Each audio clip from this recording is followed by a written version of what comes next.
안녕하세요. 안녕하세요. 드디어 중간고사 전 마지막 시간이 되었습니다.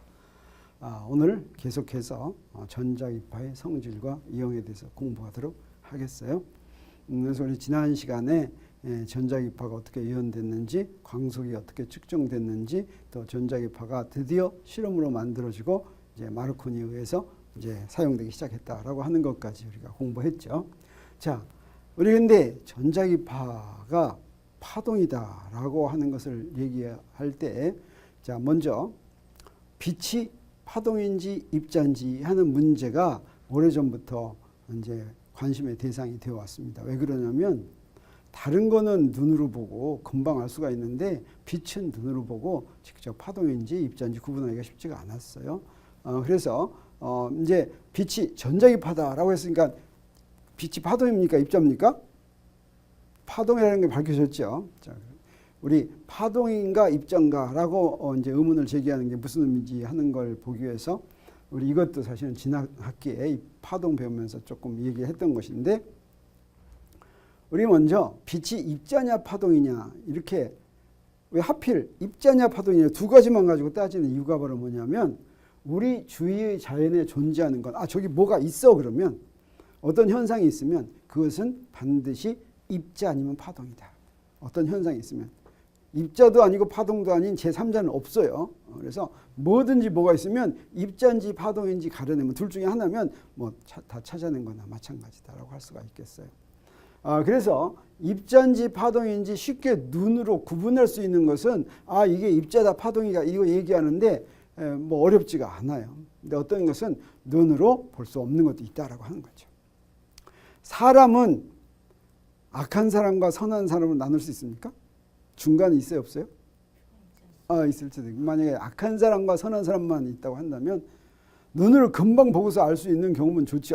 딱 보니까 쟤는 선한 사람이야. 딱 보면 쟤는 악한 사람이야. 금방 보면 알 수 있으면 좋은데 보고 알기 어려운 경우가 많죠. 예쁘다고 무조건 선한 사람이 아니죠.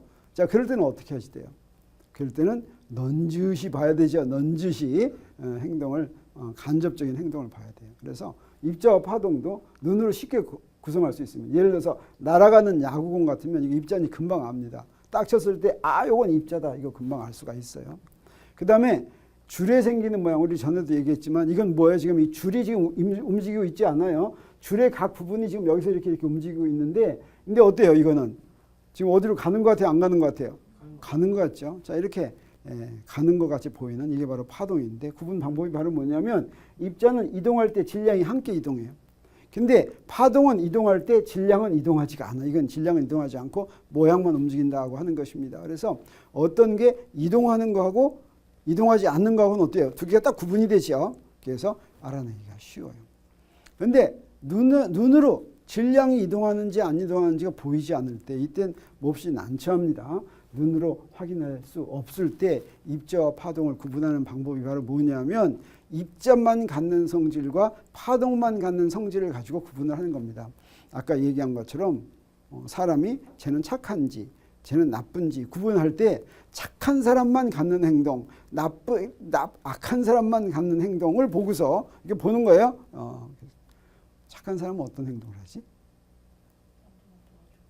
남을 막 도와주고 뭐 이런 거죠. 그것도 몰래 도와주고 이런 거죠. 뭐 이런 건 이제 하는 거 보는 거예요. 그러면 입자만 갖는 성질은 뭐가 있냐면 이러는 거예요. 두 입자가 만나면 충돌 전후에 선운동량이 보존됩니다. 이건 파동하고는 상관없는 성질이에요. 그래서 자, 당구공이 우리 선운동량이 보존된다고 하죠. 우리 1학기에 배운 선운동량 보존 법칙이 여기 성립하면 저거는 딱 보고서 이거는 선운동량 보존 법칙이 성립한다라고 하면 그건 입자의 성질이다 이렇게 얘기할 수가 있어요. 파동만 갖는 성질은 뭐냐면 두 파동이 만나면 무슨 일이 벌어지냐면 간섭 현상을 일으킵니다. 그래서 간섭 현상을 일으키는 걸 알 수 있는 좋은 방법은 간섭 무늬가 나타나는 거예요. 자, 여기서 두 개의 구멍을 통해서 이렇게 왔는데 그 구멍 밑에만 이렇게 떨어진다면 이건 간섭 일으킨 게 아니에요. 그래서 이건 바로 뭐예요? 이놈은 뭐라는 거 알 수 있어요? 파동이 아니다라고 하는 걸 우리가 알 수가 있습니다. 근데 이 경우는 어떠냐면 구멍이 두 개가 있는데 맨 가운데 제일 많이 와요. 맨 가운데 제일 많이 하고 그 다음에 왔다 안 생겼다 이게 바로 간섭문입니다. 이렇게 간섭을 하면 이건 파동이구나 하는 것을 알 수가 있다라고 하는 거죠. 빛이 무엇인지를 알 수가 없었는데 빛의 본성이 뭐냐? 빛은 입자일까 파동일까라고 하는 얘기를 할 때 누구부터 이 이야기가 시작했냐면 영국의 뉴턴으로부터 시작했습니다. 그래서 뉴턴은 빛의 입자설을 주장했는데 뉴턴이 빛의 입자설을 주장했을 때 왜 뉴턴은 빛의 입자설을 주장했을까? 가만히 앉으면 빛이 입자였으면 좋겠어 이래서 했겠어요? 아니면 무슨 구체적인 증거가 있었기 때문에 했겠어요? 네, 뉴턴이 엄청 실험을 많이 했습니다. 그래서 실험을 많이 한 다음에 빛이 입자라는 확신을 얻어가지고 입자설을 주장했는데 바로 그것을 주장한 책이 업틱스라는 책이에요. 광학. 뉴턴은 논문은 많이 냈지만 책은 2권 냈어요. 첫 번째 게 뭐예요? 프린키피아예요. 두 번째 게 뭐예요? 업틱스예요. 그래서 사실은 뉴턴은 1666년에 프리즘을 이용한 실험을 통해서 빛은 입자라고 결론을 짓고서 1704년에 광학이라는 책을 통해서 실험 과정을 자세히 설명했습니다. 우리 나중에 이걸 다시 설명할 기회도 있기는 할 텐데 프린키피아는 몇 년에 쓴 줄 아세요? 프린키피아는 1687년. 그러니까 6, 7, 8이 끝에 이 순서를 하나 바꿨어요. 1687년에 프린키피아를 주장을 했는데 사실은 1666년에 이미 빛이 파동일 거라는 논문을 하나 냈어요. 근데 사람들이 굉장히 많이 막 반대했어요. 그 반대한 막 논쟁 막 붙었어요. 그 논쟁 붙은 사람들의 대표적인 사람이 누구냐면 호이겐스, 그 다음에 후크 이런 사람들이었어요. 격렬히 막 비난을 받았는데 이걸 뉴턴이 견디지를 못했어요. 그래서 그 다음부터는 빛의 본성에 대해서는 입도 뻥끗하지 않았어요. 근데 1687년에 프린키피아를 발표한 다음에 뉴턴이 어떻게 됐어요? 갑자기 유명해졌어요. 최고 권위가 됐어요. 뉴턴이 한마디 말하면 다 맞다고 생각할 정도가 됐어요. 그런데도 빛의 본성에 대해서는 얘기 안 하고 꾹 참았어요. 그리고 실험만 했어요. 그러다가 무슨 일이 벌어지냐면 1703년에 후크가 죽어요. 후크가 뉴턴을 제일 못 살게 굴었는데 후크가 죽으니까 1704년에 광학을 발표합니다. 근데 사실은 이거 이 제일 중요한 실험이 뭐냐면 빛을 프리즘을 통과시키는 실험을 해요. 프리즘을 통과시켰더니 어때요? 7가지 색깔로 나뉘었죠. 근데 또 어떤 실험을 하냐면 그 프리즘을 역프리즘을 해가지고 다시 보냈더니 7가지 색깔이 없어졌어요. 옛날에 프리즘을 통과시키면 빛에서 색깔이 나오는 것을 파동이라고 주장한 사람들은 유리에 불순물이 있기 때문에 그런다라고 생각했어요. 그렇게 주장을 했어요. 근데 뉴턴은 실험을 해가지고 한번 프리즘으로 색깔을 나눴는데 또 프리즘을 통과시키니까 없어졌어요. 백색각 나왔어요. 그렇게 만들 수 있겠어요? 없겠어요? 없어요? 프리즘 있으면 그 프리즘을 거꾸로 하면 다시 백색각 나오는 거예요. 그 반대 경로를 이렇게 가지고 다 합쳐지는 거예요. 그러니까 이게 불순물이라면은 불순물 때문에 그런다면 프리즘을 통과시키면 시킬수록 더 많이 나와야지 돼요? 없어져야지 돼요? 더 많이 나와야 되죠. 그래서 뉴턴은 이 실험 가지고 자기는 빛이 입자라고 확신을 했는데 여기서 중요한 건 뭐냐면 당시에 프리즘이 보통 사람들이 이렇게 만든 거예요. 이게 뭐 학문용으로 제작한 게 아니에요. 그래가지고 진짜로 불순물이 많아가지고 다른 사람이 뉴턴의 실험을 재현할 수가 없었어요. 뉴턴은 이태리에서 만든 최고급 품질의 프리즘을 갖고 실험을 했는데 다른 사람들은 그런 프리즘을 구할 수가 없어가지고 뉴턴은 주장을 하더라도 그 뉴턴의 주장을 재현할 수가 없었어요. 그래서 막 싸운 거예요. 근데 이제 광학이라는 책에서는 자세하게 내가 어떤 프리즘을 이용했고 그 프리즘을 어떤 각도로 어떻게 놨고 이런 걸 자세하게 얘기해가지고 사람들이 전부 재현할 수가 있었어요. 그러니까 어때요? 그때 이제 뉴턴은 권위도 있고 이렇게 해서 그대로 다른 사람들도 똑같은 실험을 할 수 있으니까 당분간은 빛이 입자라고 하는 그런 얘기가 이제 설득력을 갖고 있었죠. 그런데 11세기에 네덜란드의 호이겐스는 빛의 파동설을 주장했고 호이겐스는 어떤 사람이냐면 1678년 프랑스 과학 아카데미에서 빛은 파동이라고 주장하고 그 다음에 무슨 일이 벌어지냐면 1803년에 드디어 토마스 영이라고 하는 사람이 이중 슬릿 실험으로 빛이 파동이라고 확인합니다. 다시 말하면 이중슬립 실험을 통해서 빛이 파동이라는 증거를 딱 보여주는 거예요. 아까 뭐라 그랬어요? 간섭은, 이 간섭 무늬는 파동만이 갖는 거라고 그랬죠. 입자는 가질 수가 없어요. 그래서 이거 보여주면 이거 이제 끝이에요. 그리고 나서 1865년 영국의 맥스웰이 전자기파의 존재를 예언함으로써 빛이 파동 중에서도 전자기파임이 확실해진 거죠. 그래서 호이겐스를 더 간단히 소개하고 넘어간다면 네덜란드 사람이에요. 네덜란드 사람인데 뉴턴과 같은 시대에 네덜란드 출신의 물리학자이자 천문학자이고 토성의 고리를 가진 걸 발견한 사람입니다. 그 다음에 운동량 보존 법칙 등 역학에도 상당히 기여를 한 사람이에요. 그리고 빛이 파동이라고 주장하고 파동에 대한 호이겐스 원리를 확립해가지고 이 호이겐스 원리는 여러 가지 빛의 성질, 특히 빛의 반사 법칙이나 또 굴절 법칙을 증명하는데 이용이 되는 거죠. 이건 우리가 다음 이제 중간 시험 보고 나서 그 다음에 우리 빛에 대해서 광학할 때 호이겐스 원리는 더 자세하게 설명하게 됩니다. 그리고 토마스 영은 어떤 사람이냐면 이 사람은 영국의 의사, 물리학자, 언어학자이고 천재라고 이름난 사람이에요. 토마스 영은 뭐든지 다 안다라고 하는 사람이에요. 이 사람이 1801년 왕립연구소에서 험프리 데이비경과 함께 의학을 주로 강의하는 자연철학 교수로 임명된 사람이에요. 우리 험프리 데이비경 얘기할 때 패러데이 할 때 배웠죠. 그래서 왕립연구소가 언제 세워졌습니까? 이때 1801년인가 세워졌어요. 뭐 하기 위해서? 대중 강연을 하기 위해서. 그때 데이비경은 이제 화학과 뭐 이런 거 했죠. 그다음에 이 사람은 자연철학 교수를 하면서 이 사람 몇 살 때야? 1773년이니까 이 사람도 지금 1801년이니까 뭐 27살 뭐 이럴 때죠. 젊은 나이에 굉장히 강연을 잘한 사람이에요. 그리고 1803년 이중슬립 실험을 통해서 빛이 파동인 것을 이제 보여줬는데 그러면 이 사람보다 전 사람들은 왜 이중슬립 실험을 못했겠습니까? 이중슬립 실험이라는 게 뭐예요? 이중슬립 실험이라는 게 구멍 2개 뚫어져가지고 이렇게 하는 거 빛 보이면 거기서 간섭문이 나타나는 거죠. 그 간섭문이 왜 못했겠어요? 사실은 촘촘한 간격의 구멍을 만들기가 힘들었어요. 이 사람은 어떻게 했냐면 트럼프 있죠. 트럼프 종이 카드를 이렇게 세웠어요. 세우고 거기다 빛을 쫙 조여줬어요. 그래서 여기 간섭무늬가 탁 나타났어요. 굉장히 영리한 사람이죠.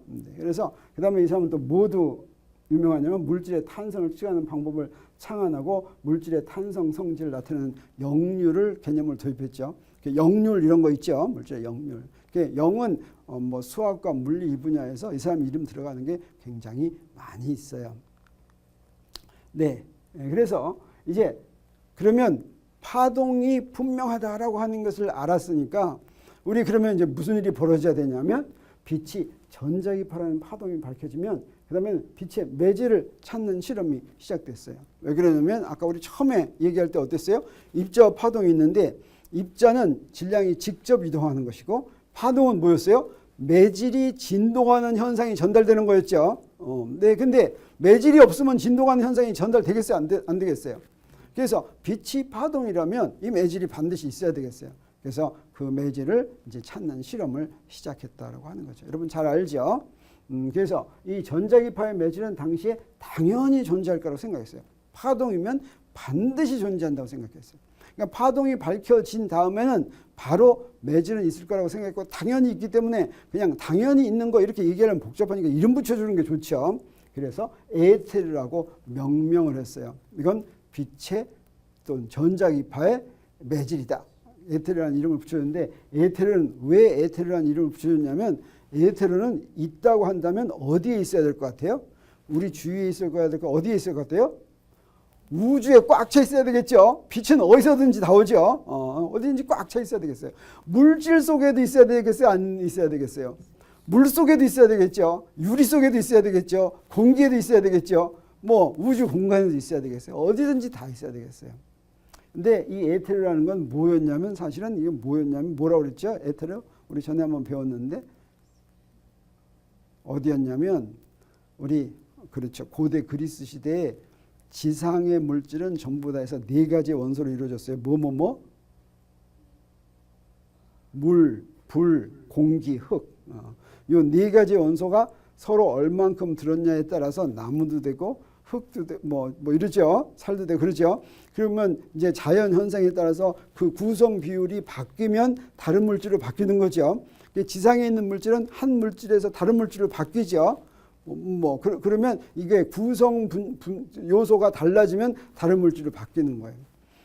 그런데 그건 또는 무슨 얘기냐면 어떤 한 가지 물질이 영원히 계속되지 않는다는 거예요. 한 가지 물질이 뭔가 반응을 해가지고 다른 걸 흡수한다든가 해서 다른 걸로 바뀌는 거예요. 이건 왜 그러냐면 인간 세계이기 때문에, 지상은 인간 세계고 인간이 사는 데는 불완전하기 때문이다 이랬어요. 근데 천상 세계는 어때요? 천상 세계는 누가 사는데요? 신이 사는데. 여기는 완전해야 되겠죠. 그럼 여기에는 물질이 변하면 되겠어요? 안 되겠어요? 안 되겠죠. 그럼 물질이 몇 가지 종류가 있겠어요? 한 가지밖에 없어야 되겠죠. 한 가지. 지상에 있는 게 있겠어요? 없겠어요? 지상에 있는 게 아니죠. 그래서 천상에 있는 물질의 이름이 바로 에테르입니다. 그래서 뭐가 에테르로 돼 있어요? 별이 에테르로 돼 있어요. 별들은 전부 다 에테르로 돼 있다. 뭐 이렇게 생각한 거예요. 그 이름을 빛의 매질에다 붙였다라고 하는 겁니다.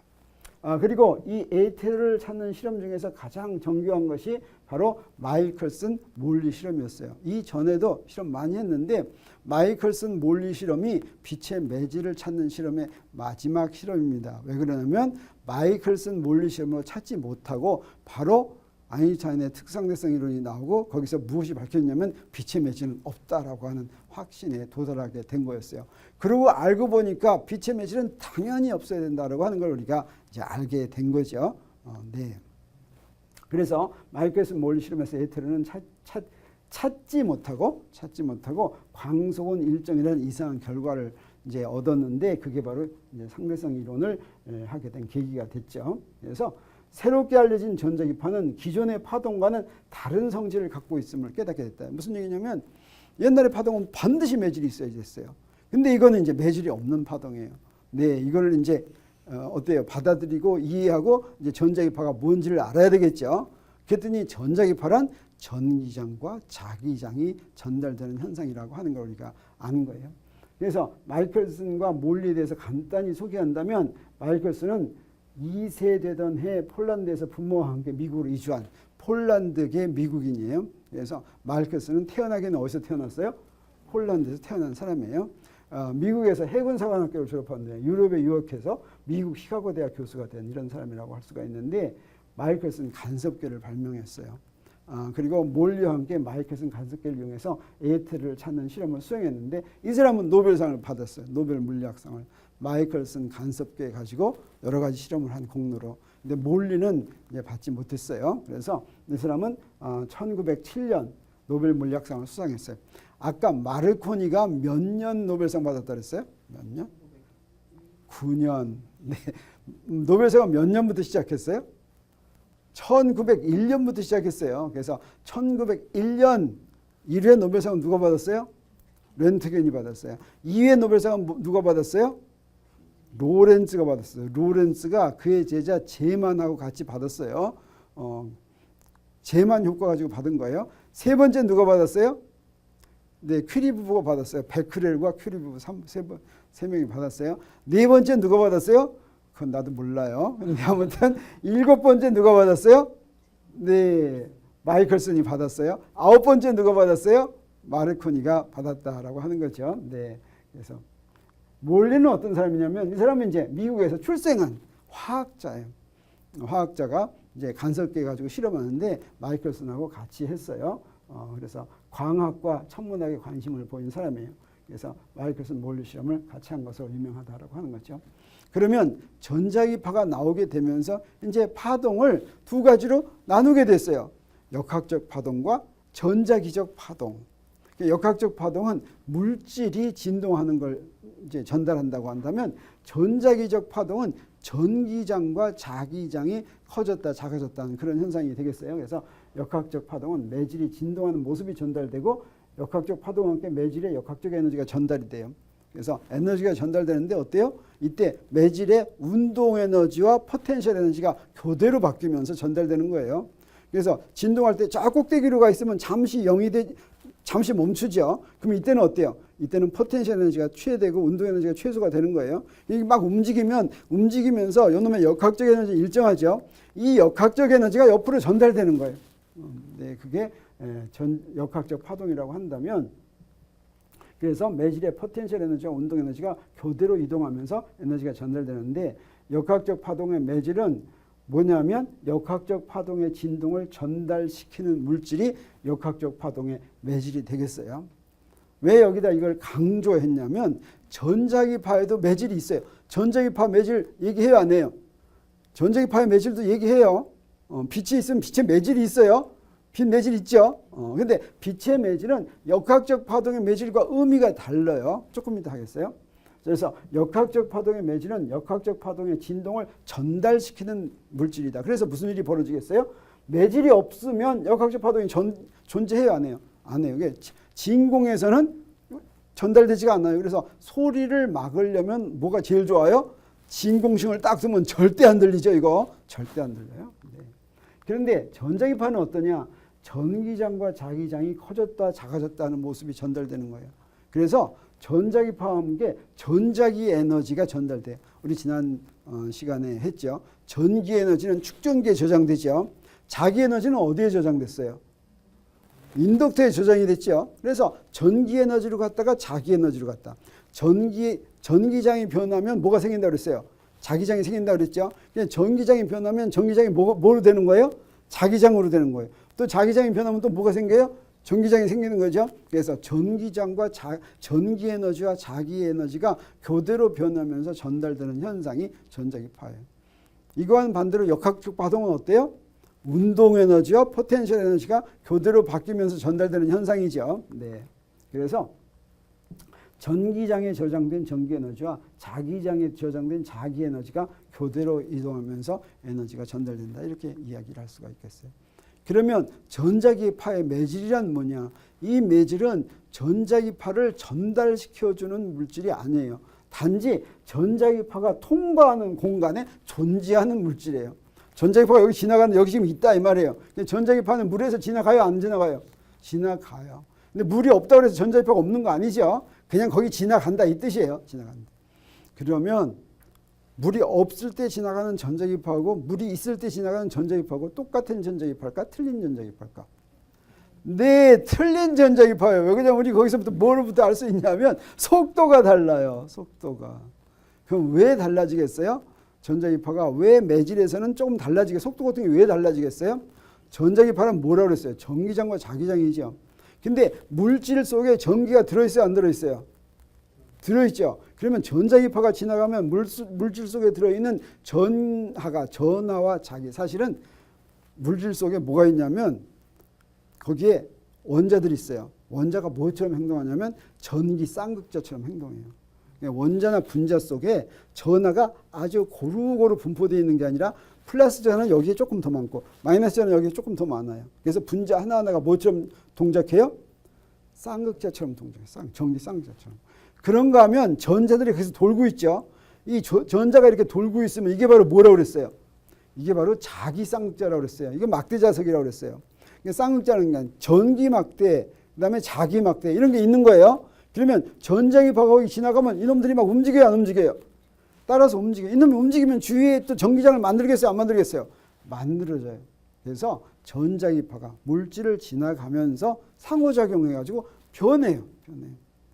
그렇지만 물질이 있다고 해서 전자기파가 못 지나가는 건 아니죠. 조금 다른 게 지나가죠. 그래서 전자기파가 통과하는 공간에 존재하는 물질을 바로 그 전자기파의 매질이다 이렇게 얘기합니다. 그래서 역학적 파동의 매질과 전자기파의 매질은 조금 의미가 다르다라고 하는 걸 우리가 알 수가 있겠어요. 그래서 매질이 없는 진공에서도 전자기파는 존재한다라고 하는 거죠. 그래서 전자기파를 보면 이렇게 돼 있어요. 전기장과 자기장이 같이 변하는데 항상 전기장과 자기장은 서로 수직을 이루면서 이렇게 가요. 그래서 여기서는 요 그림에서는 빨간색이 전기장이고 파란색이 자기장이에요. 요거 두 개 바꿔도 돼요, 안 돼요?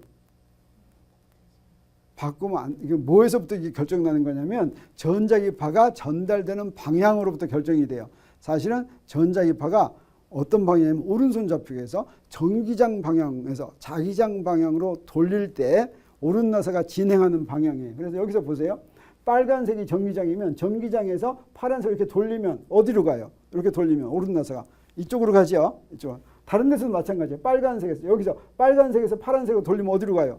다 이쪽으로 가죠. 그렇게 되도록. 근데 만약에 파란색이 전기장이라면 요 파란색에서 빨간색으로 돌리면 어디로 가야지 돼요? 반대 방향으로 가야 되죠. 여기서는 딱 보고 나서 이게 진행 방향이 이쪽이라면 전기장은 어느 거다라고 하는 것을 우리가 알 수가 있어요. 그래서 전기장과 자기장이 서로 직각을 이루며 세계를 변화시키면서 진행하는데 이때 진행하는 모습은 어떻게 되냐면 전기장을 E라고 그러고 자기장을 B라고 하면 전자기파가 진행하는 방향은 E 크로스 B예요.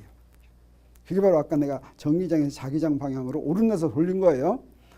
그래서 이걸 포인팅 벡터라고 부르고 이제 우리가 대학원 가면 포인팅 벡터 배우는데 이쪽 방향으로 이렇게 진행을 하는 거예요. 그래서 여기서 이 세 방향이 어때요? E하고 B가 서로 수직이고 두 개를 크로스 프로덕트한 결과도 어때요? 수직이죠. 그리고 세 개가 다 수직이에요.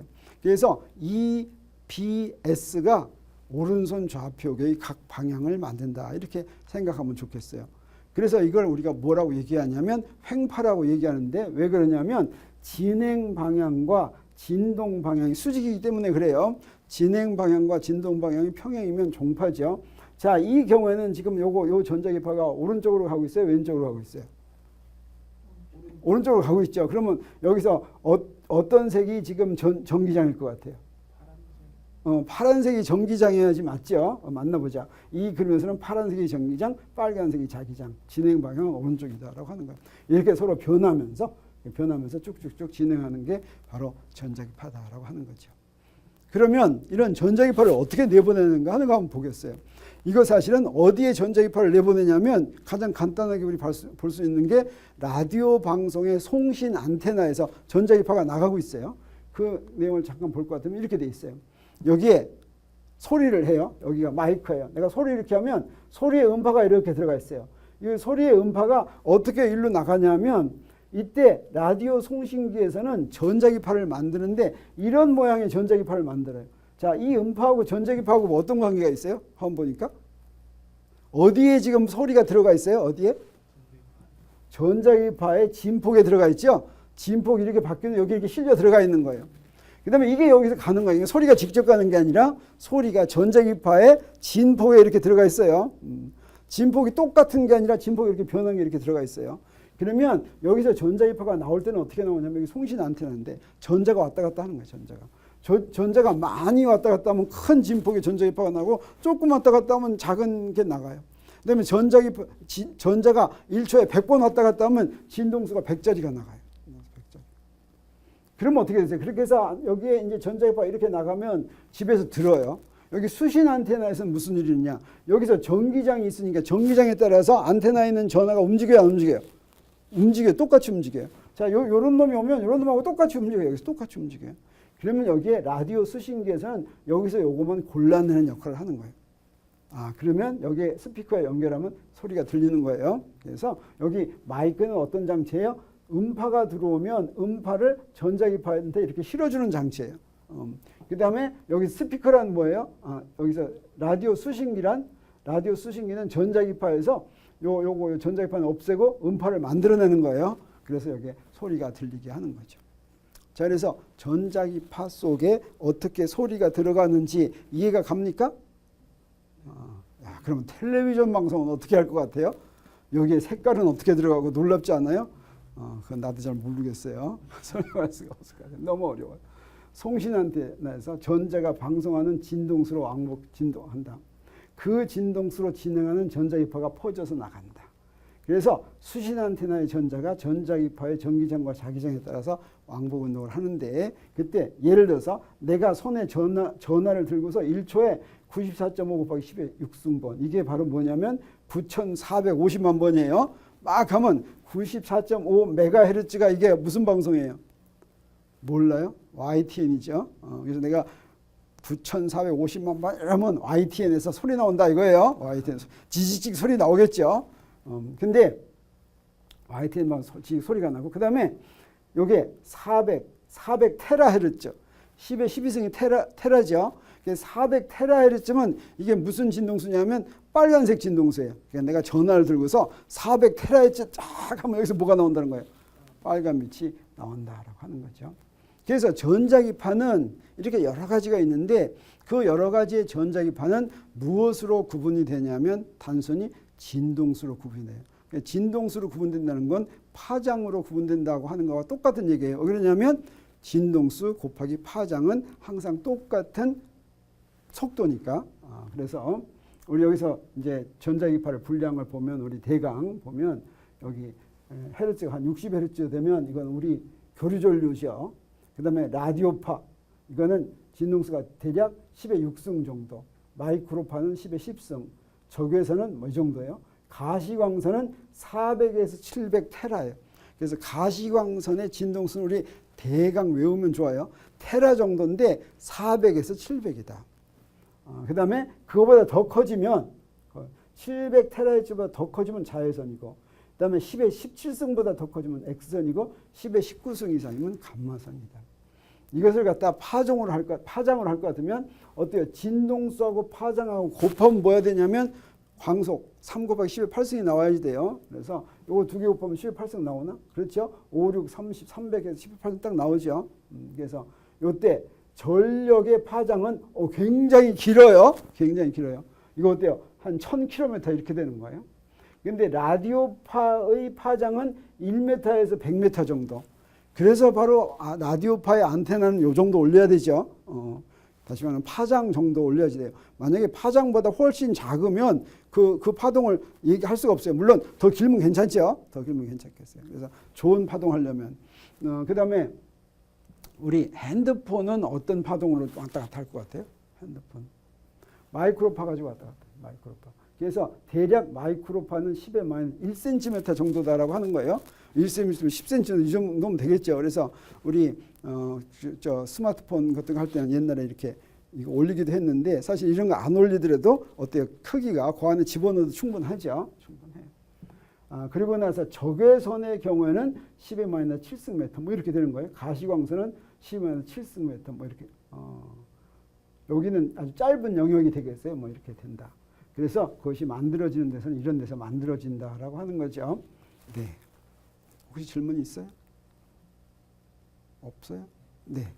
자, 그러면 가시광선은 특별히 중요하니까 이런 전자기파 중에서 가시광선의 경우에는 정확히 얘기하면 400에서 700을 더 정확히 얘기하면 430에서 750 테라헤르츠.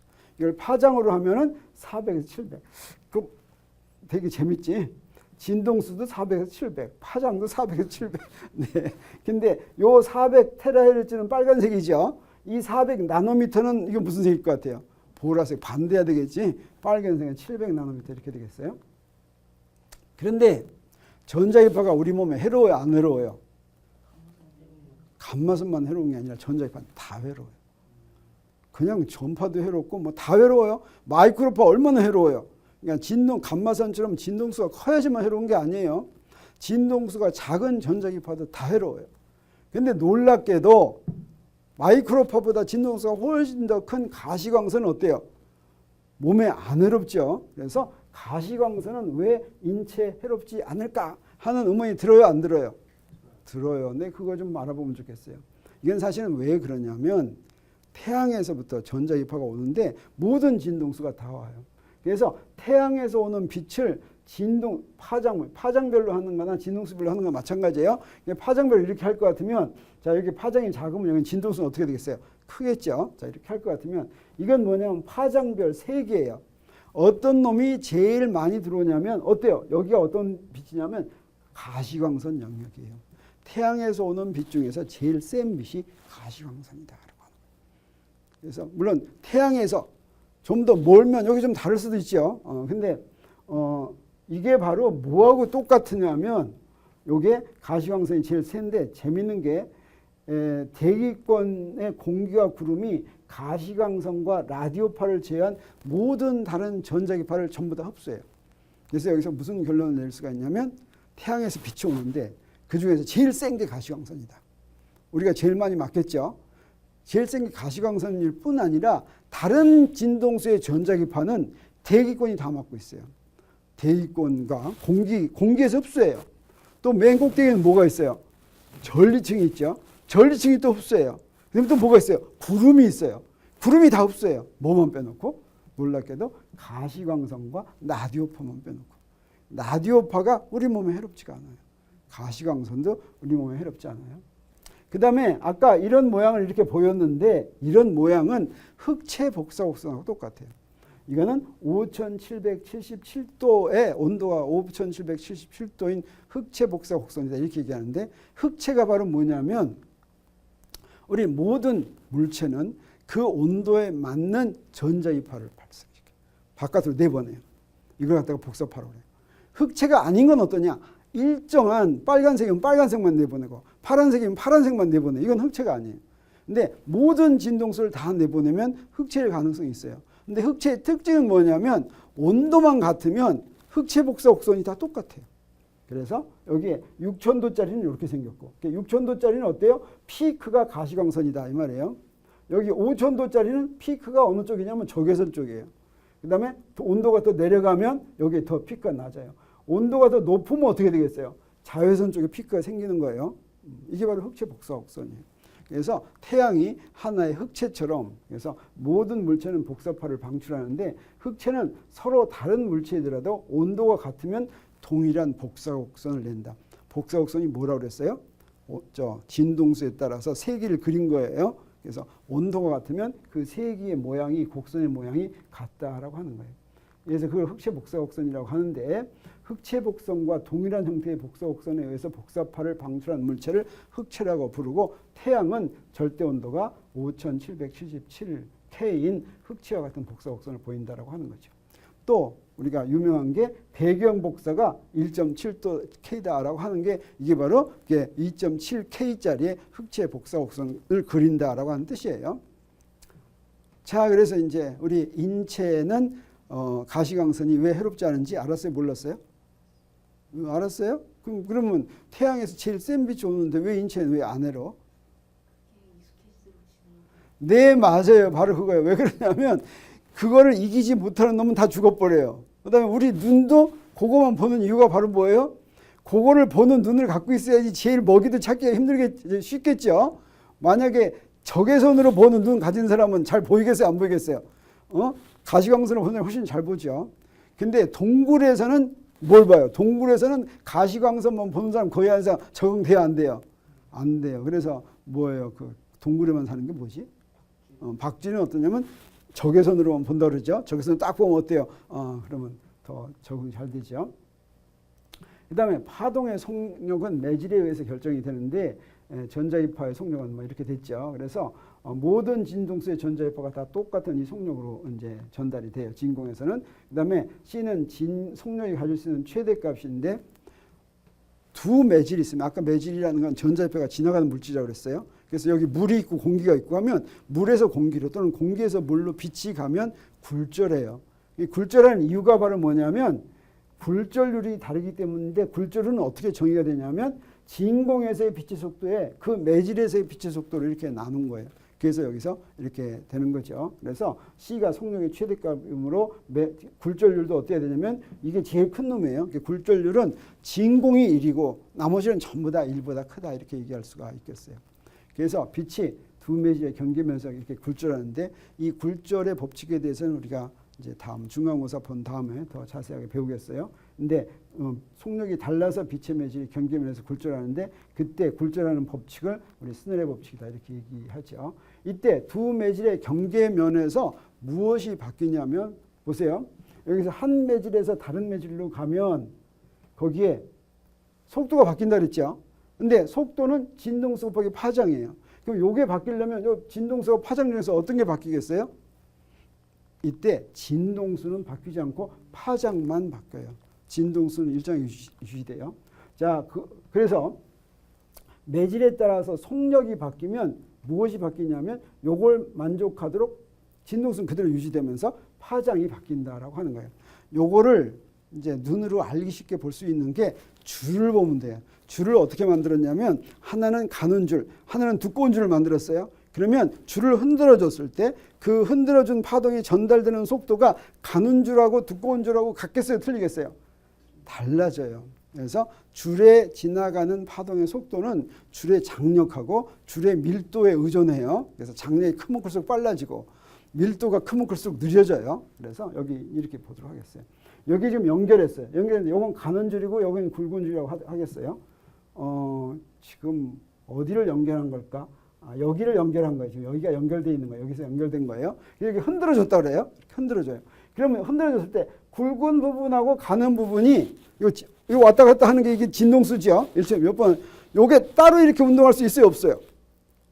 없죠. 두 개가 다 같이 올라갔다 같이 내려갔다 해야 되겠죠. 그러면 진동수가 같겠어요? 틀리겠어요? 진동수가 같아야 된다. 그래서 굵기가 다른 두 줄에 의해 전달되는 파동의 속력이 다르다고 할때라도 어때요? 두 줄의 경계에서 양쪽 줄이 똑같이 올라갔다 내려갔다 해야 되니까 진동수는 바뀌지 않는다라고 설명할 수가 있겠어요. 그러면 우리 이제 빛도 가시광선도 사실은 진동수에서 색깔이 달라져요. 이 색깔이 우리 7가지 색깔로 나뉜다라고 하지만 사실은 경계가 없이 연속적으로 바뀌어요. 7가지로 바뀐다고 말한 첫 번째 사람이 누구냐면 여기 뭐라고 써 있어요? 뉴턴이에요. 뉴턴이 7으로 나눠놨어요. 그래서 여기에 진동수, 여기 파장이고 진동수 한다면 진동수 405에서 480까지 빨간색, 빨, 주, 노초, 파남 뭐 이렇게 7가지가 있다. 이게 전부 다 그 진동수 때문에 이렇게 구분이 되는 거죠. 그 다음에 이제 마지막으로 진동수 F인 광자 하나가 나르는 에너지를 볼 것 같으면 이때 전자기파가 물질과 상호작용하는 정도를 우리가 이해할 수가 있어요. 이건 나중에 이제 우리 양자역학 할 때 더 자세히 배울 거예요. 근데 1894년에 플랑크가 흑체 복사 곡선의 공식을 연구하다가 뭐를 알아내냐면 전자기파가 입자의 성질을 가지고 있다는 얘기를 알아내요. 그건 무슨 얘기냐면 전자기파 진동수가 하나 딱 정해지면 그 진동수가 나르는 에너지가 불연속적으로 존재한다라고 하는 거예요. 그래서 빛을 파동이라고 생각할 때는 우리가 전자기파라고 하는데 빛이 입자다라고 생각할 때는 우리가 광자라고 이렇게 불러요. 이건 똑같은 거예요. 광자하고 전자기파하고 다른 거 아니에요. 그래서 이제 우리 양자역학에서 알게 되지만 똑같은 게 입자의 성질도 가지고 있고 파동의 성질도 가지고 있어요. 또는 입자이면서 파동이에요. 그 우리가 도저히 상상할 수가 없지만 다 그래요. 전자도 그렇고 뭐든지 미세계는 다 그래요. 그랬을 때 파동이라고 생각하면 이름이 전자기파, 입자라고 생각하면 이름이 광자예요. 광자. 그랬을 때 광자라면 플랑크가 갖는 에너지는 E는 hf다라고 제안을 했어요. 이 h가 바로 플랑크 상수라고 하는 것인데 이 상수값은 어떻게 외우면 좋냐면 상수값이 있어요. 뭐 6몇 곱하기 10의 마이너스 27승 뭐 이렇게 있는데 그거보다는 이렇게 외우는 게 더 좋아요. h 바 c 해서 여기 바 이렇게 붙인 게 h를 2파이로 나눴다는 거예요. 그래서 h 바 c 광속을 곱한 게 이게 얼마냐면 197.3 단위는 요거 h 바 c 하면 요거 각운동량 단위가 되는데 각운동량의 단위는 에너지 단위 곱하기 거리의 단위한 것과 같아요. 그래서 요거 메가 일렉트론 볼트 곱하기 페르미다 이렇게 해도 되고 또는 10의 6승을 이쪽으로 보내면 어떻게 되냐면 페르미에다가 10의 6승을 곱하면 나노미터가 돼요. 그러면 여기는 일렉트론 볼트 나노미터 이렇게 돼요. 똑같이 197.3 메가 일렉트론 볼트 페르미 또는 197.3 일렉트론 볼트 나노미터 이렇게 돼요. 그래서 그래서 빨간색의 광자가 나르는 에너지를 계산할 수가 있는데 뭐 예를 들어서 빨간색이면 430 테라헤르츠라고 하겠어요. 그 나르는 에너지를 계산하면 여기다 이렇게 HF니까 요 HF에 요걸 사용하기 위해서 H바 C를 이렇게 쓰면서 2파이로 곱해줘야 되겠죠. 여기다 F를 곱해요. 그다음에 C를 곱해줬으니까 C로 나눠요. 그러면 H바 C는 여기 2파이 한 다음에 H바 C는 197.3이고 그 다음에 여기 F는 430 곱하기 10의 10이죠. 그 다음에 여기다 광속을 썼어요. 근데 이거 뭘로 고쳤냐면 나노미터로 고쳤어요. 나노미터로 고치기 위해서 10의 9승 메타를 해주면 나노미터 퍼 세크 이렇게 한 거예요. 그렇게 해주면 여기에 단위가 뭐가 될 거냐면 일렉트론 볼트가 돼요. 그래서 이거 계산하면 그 결과가 뭐냐면 1.78 일렉트론 볼트다라고 하는 거죠. 그래서 빨간색이 나르는 에너지는 1.78 일렉트론 볼트다.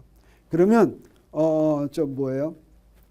보라색이 나르는 에너지는 얼마쯤 될 것 같아요? 진동수가 어때요? 여기 430에서 얼마로 가요? 보라색이면 700으로 가죠. 그러면 한 2배 정도 되죠. 그러면 어떻게 에너지가 얼마쯤 되겠어요? 뭐 3.5 정도 되겠죠. 따라서 가시광선이 나르는 에너지는 234 일렉트론 볼트 정도다라고 알 수가 있겠죠. 그런 에너지가 바로 광자다 이렇게 생각할 수가 있겠어요. 그래서 지금까지 이렇게 전자기파가 뭔지 그다음에 전자기파는 어떤 성질을 갖고 있는지 하는 걸 공부했어요. 이 정도면 우리 전자기파에 대해서 많이 이해했다고 생각할 수가 있겠어요. 자, 전자기파 중에서 우리 눈에 잘 보이는 빛에 대해서 다루는 분야를 광학이라고 하는데 우리 중간시험 보고 나서 한 주 동안 광학에 대해서 공부하겠어요. 자, 그러면 오늘 간단히 정리하면 뭐예요? 전자기파는 전기장과 자기장의 세기가 변화하면서 진동하는 파동이다. 역학적 파동과는 달리 매질이 필요 없다. 그 다음에 전자기파는 진동수에 따라서 여러 가지로 구분된다. 그 다음에 전자기파의 속력은 매질에 따라서 다르다.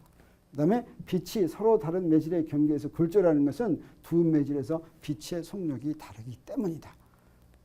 또 있네. 그 다음에 빛이 다른 매질로 진행하면서 속력과 파장은 바뀌지만 진동수는 바뀌지 않는다. 그 다음에 가시광선은 진동수가 430에서 750 테라헤르츠고 파장은 400에서 700 나노미터이고 에너지는 23 일렉트론 볼트이다. 이거 다 외울 수 있으면 참 좋아. 이게 상식 굉장히 좋은 거예요. 네. 그래서 가시광선의 에너지는 어느 정도? 23 일렉트론 볼트이다라고 하는 거예요. 또 있네. 그 다음에 태양의 표면에서 방출되는 전자기파 중에서 가시광선에 해당하는 부분의 세기가 가장 강하다. 네, 여기서 마치도록 하겠습니다. 자, 여러분 중간시험 잘 보기 바랍니다. 자, 그리고 중간시험 끝난 다음에 우리 이제 제 9주 강의에서 여러분 만나도록 하겠습니다. 안녕히 가세요.